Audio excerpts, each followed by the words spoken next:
Okey kelas, kita masih lagi dalam tajuk garis lurus tetapi dalam topik mengenal bentuk graf. Okey, apabila sebut saja garis lurus, kamu kena ingat persamaan garis lurus ya.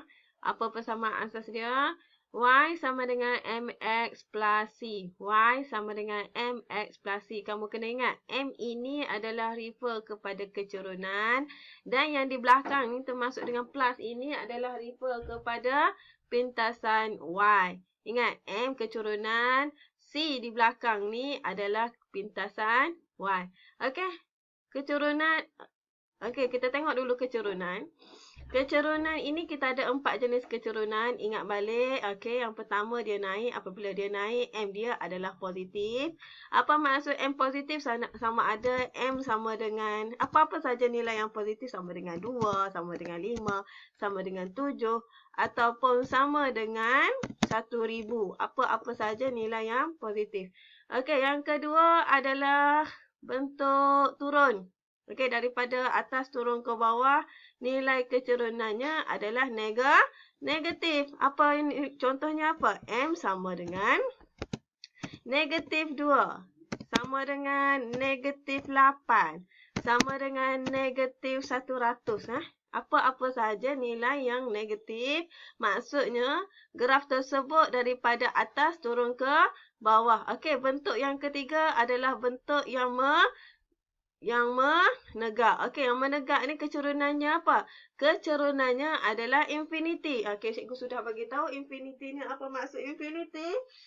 Infinity ni maksud dia kecerunan yang terlampau besar, yang tak terhingga, yang tidak terhitung.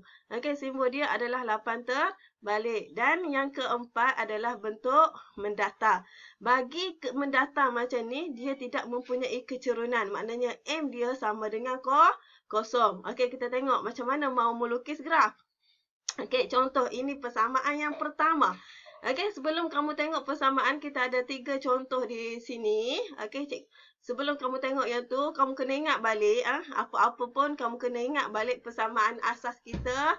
Y sama dengan mx plus c. Apa itu M? M adalah kecerunan. Plus c di belakang plus ataupun minus. C di belakang ini adalah nilai untuk pintasan Y. Okey, kita tengok soalan yang pertama. Soalan yang pertama adalah Y sama dengan 4X plus 7. Okey, 4. 4 ni refer kepada apa? Kecerunan. Jadi, kecerunan dia positif atau negatif? Okey, cuba tengok nilai di sini. Nilai di sini adalah positif. Jadi, graf dia naik ataupun turun. Jadi, kalau positif dia mesti naik. Kita naikkan dia. Okey, kita letak dia, naik dia. Sebelum kamu tengok dia naik macam mana, kamu kena tengok dulu pintasan Y. Pintasan Y di belakang dia tu berapa? 7. Apa maksud pintasan Y? Ingat lagi ataupun tidak? Okey, pintasan Y adalah garis yang melintas pada paksi Y. Okey, kita ada paksi Y. Ini adalah paksi Y ini. Di mana dia melintas? Di positif tu 7. Okey, jadi kita letak positif 7. Contohnya, positif 7 berada di sini. Jadi, macam mana apabila dia naik? Dia graf dia naik, dia mesti menyentuh pada pintasan Y berapa? Pintasan Y dia sama dengan 7.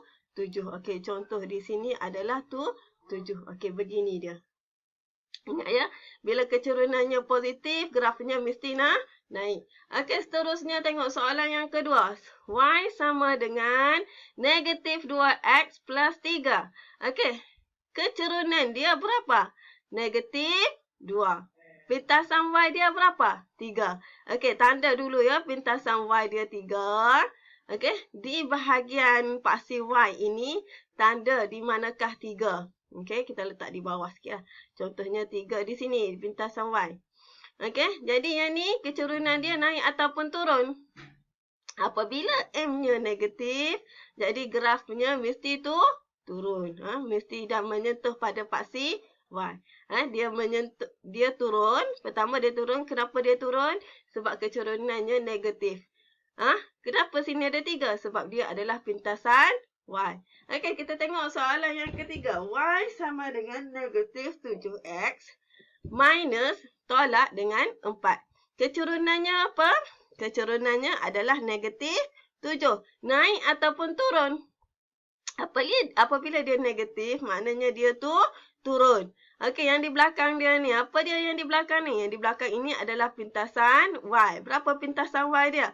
Negatif 4. Kalau negatif 4 di bawah ke di atas? Okey, ni. Ni adalah paksi Y.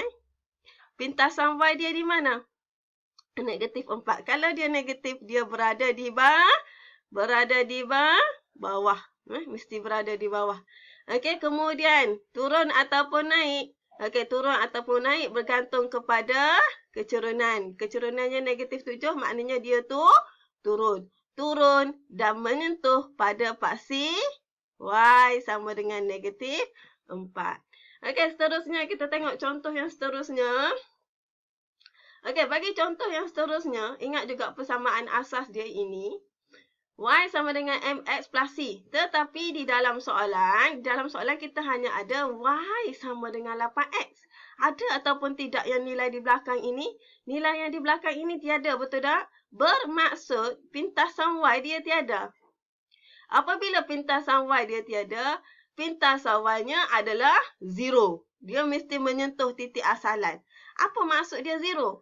Jadi kalau kita tengok di sini, Y sama dengan 8X. Okey, kita tengok di sini. Kecurunannya positif atau negatif? Okey, kecurunannya adalah positif. Kalau positif naik ataupun turun? Nah, naik. Okey, kita buat dia naik. Dan menyentuh. Okey, pintasan Y dia tiada kan? Kalau tiada, dia menyentuh pada yang di tengah-tengah ni. Yang tengah-tengah ni kita panggil titik asalan. 0, 0. Yang menyentuh di kosong. Apa beza? Yang ni 8X, yang ni 20X. Maknanya kecerunan ini kecil kecurunannya 8. Ini kecurunannya besar. Dan yang ni makin besar. Berapa? 100. Bila semakin cerun, dia semakin condong. Apa maksud? Kalau 20, dia... Okey, kita tengok. Dia semakin condong. Beza bahkan. Maknanya dia semakin condong. Kalau 100, dia semakin condong. Semakin lagi condong. Makin lagi condong. Makin besar dia punya kecerunan, makin dia punya condong. Ini beza dia ya. Apabila dia tiada pintasan Y, maknanya dia melalui titik asalan. Sama juga kalau nilainya adalah negatif. Sama juga persamaan dia.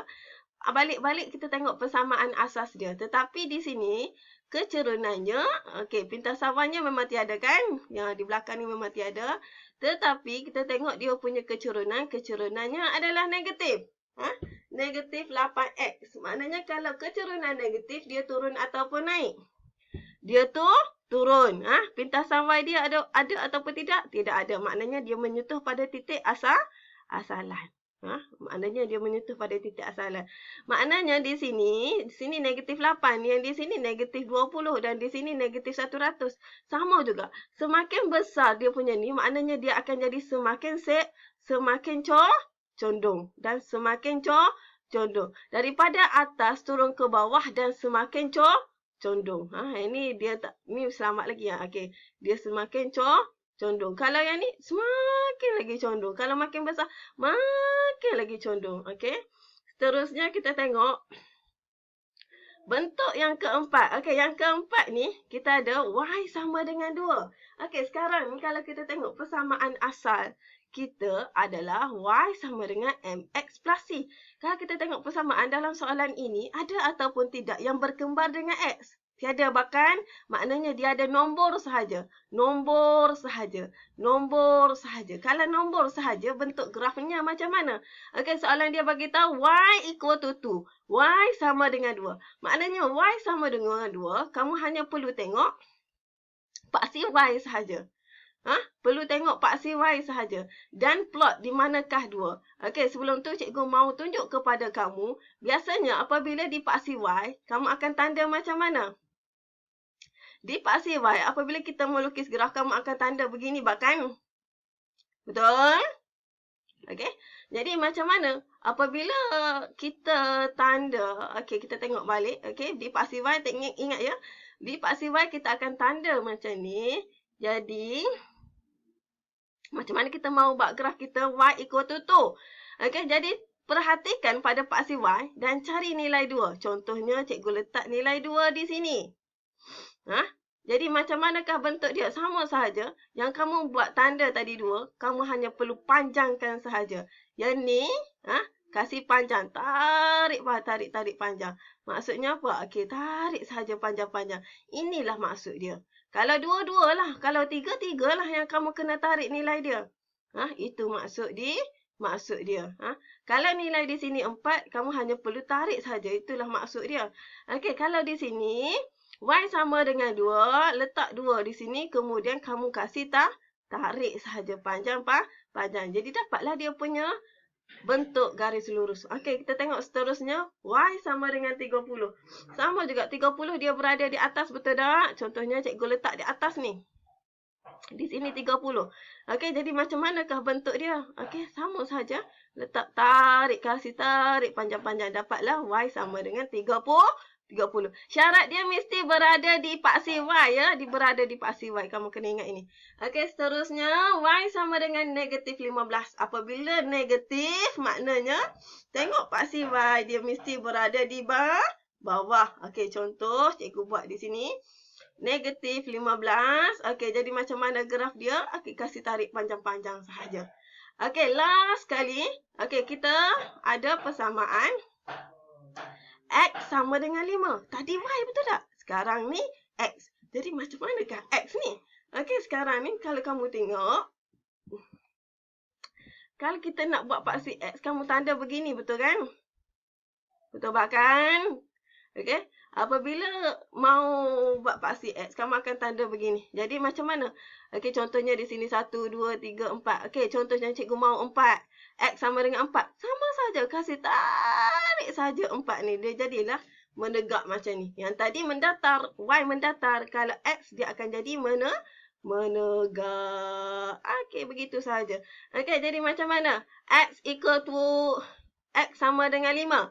Tengok di paksi X, cari 5. Contohnya cikgu tanda di sini 5. Jadi macam manakah garis dia? Kasih panjang-panjang sahaja. Okey, dapatlah dia. X sama dengan negatif 2. Ingat ya, negatif. Okey, ini X. Okey, di tengah ni kosong. Kalau dia negatif, dia akan berada di sebelah kiri. Jadi macam mana nilai dia? Sama juga, kasih tarik panjang. Okey, last sekali. Bukan Y ya. Sini adalah X. X sama dengan negatif 15. Sama juga. Bila dia berada negatif, dia mesti berada di kiri. Okey, kalau 2 di sini, negatif kita letak di panjang sikit. Sini kosong. Okey, jadi macam mana dia? Okey, beginilah dia. Okey. Okey, dapat beza bentuk-bentuk graf. Okey, itu saja untuk hari ini. Terima kasih.